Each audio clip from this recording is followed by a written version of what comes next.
نہیں ہے, چاہے کوئی بھی ایکشن ہو, بلڈوزر ہو, جیل میں ڈال دیتے ہو, کچھ بھی ہو, لیکن ایمان سے کوئی ہٹتا, اللہ تعالیٰ استقامت عطا فرما.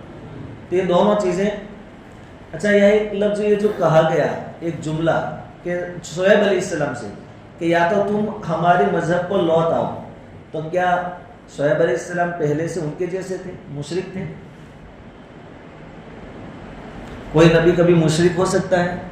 کہا کہ نہیں. یہ اس لیے انہوں نے کہا کہ نبی کو جب تک نبی نہ بنایا جائے, نبوت نہ ملے, وہاں تک نبی ان کے علاقے میں جو مذہب چلتا ہے چاہے غلط ہے, ان مذہب والوں سے چھیڑ چھاڑ نہیں کرتا کوئی نبی.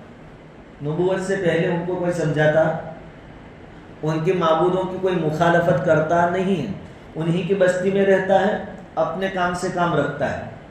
حضور صلی اللہ علیہ وسلم کو بھی جب تک نبوت نہیں ملی تھی, آپ نے کبھی سنا یا پڑھا کسی کتاب میں کہ حضور نے پہلے سے ہی دعوت شروع کر دی ہو کہ بھائی یہ بت پوجا چھوڑ دو؟ یہ تو جب آپ پر وحی آئی, آپ کو نبی بنائے گئے, تب جا کر آپ نے اپنی دعوت شروع.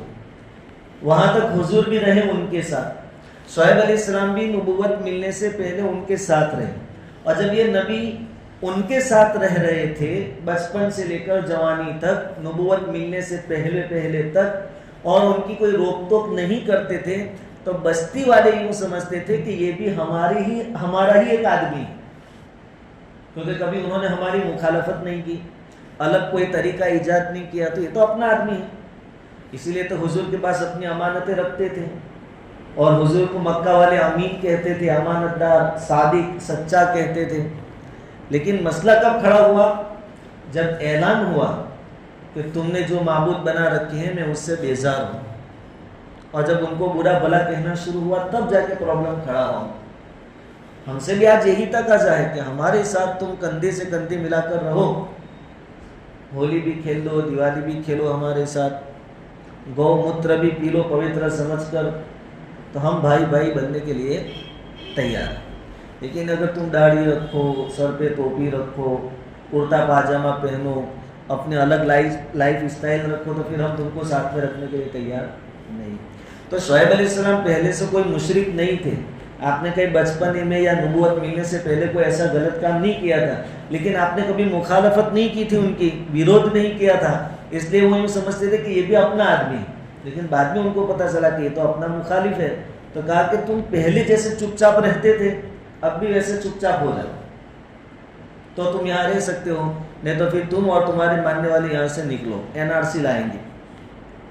یہاں 2 دھمکیاں دی ہیں, وطن چھوڑنے کی یا گھر واپسی. تو وطن چھوڑنا یہ مردوں کے لیے, یعنی دین کے خاطر جو جان قربان کر دیتے ہیں ان کے لیے وطن چھوڑنا کوئی بڑی بات نہیں. اس لیے اس دھمکی کا شعیب علیہ السلام نے کوئی جواب نہیں دیا کہ یار بھلے آدمی تم ہم کو وطن سے نکالنے کی بات کرتے ہو, ہمارے باپ دادا 700 سالوں سے یہاں رہتے آئے ہیں, ایسا کوئی جواب انہوں نے, کیونکہ وطن چھوڑنا پڑے گا تو چھوڑ دیں گے. دوسری جو دھمکی تھی گھر واپسی کی, اس کا جواب دیا قال اولو کننا کارہین, کہ کیا تم لوگ ہم کو زبردستی مشرک بنا دو گے؟ ہم تو شرک سے نفرت کرتے ہیں, اس کے باوجود تم ہمارے ساتھ ایسا معاملہ کرو گے. اس کا جواب دیا شعیب علیہ السلام کہ ان کے حالات اور ہمارے حالات بہت میچ ہوتے. اس لیے میں نے سورہ اعراف کے اندر سے چند آیتیں آپ کے سامنے, پہلی آیت کا ترجمہ اور اس کا مطلب بتایا. اس کے بعد اللہ رب العزت کا طریقہ یہ ہے, سنت اللہ یہ ہے کہ جب کسی قوم کی ہلاکت کا ارادہ فرماتے ہیں تو قوم کے جو بڑے لوگ ہوتے ہیں پہلا بگاڑ ان کے اندر آتا ہے. جو مالدار طبقہ ہوتا ہے, جو بڑا سمجھا جاتا ہے, سردار اور چودھری سمجھے جاتے ہیں, پہلا بگاڑ ان میں آتا ہے. ان میں گھمنڈ آ جاتا ہے, تکبر ہوتا ہے, دوسروں کو حقیر سمجھتے ہیں, عیاشی میں مبتلا ہو جاتے ہیں, پھر بہت آگے بڑھ جاتے ہیں. پھر ایک ایسا فیشن بن جاتا ہے کہ یہ لوگ جدھر لے جاویں باقی کمزور لوگ بھی ان کے پیچھے پیچھے لگ جاتے ہیں, ان کے ساتھ ہو جاتے ہیں. تو پہلا بگاڑ ان بڑے طبقے کے اندر پیدا ہوتا ہے. اس کے بعد جب عذاب آتا ہے ان کی سرکشی کی وجہ سے, تو جو لوگ ان کے ساتھ دیکھا دیکھی یا ان کے دباؤ میں جوائنٹ ہو گئے تھے ان کے اوپر بھی عذاب آتا ہے. تو شعیب علیہ السلام کی قوم کے اندر یہ جو تھے ان کے اندر بگاڑ آیا, بہت متکبر ہو گئے, بہت سرکشی پر اتر آئے,